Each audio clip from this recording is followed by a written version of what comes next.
Hey guys, welcome to another tutorial of the Solution Journals. Today we will learn how to add stickers with hashtags on TikTok videos. So the first step is go to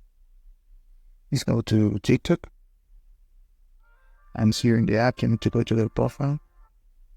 And here in your profile, you need to go, for example, in a video you want to put the sticker with the hashtag.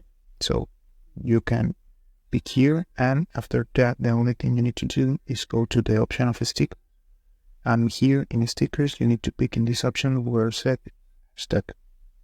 Here in hashtag, the only thing you need to do for search a hashtag, for example, is put a letter, and after that here TikTok give it to you the option here in the down part of all the hashtag with the initial is G, in the letter G, for example, the word G.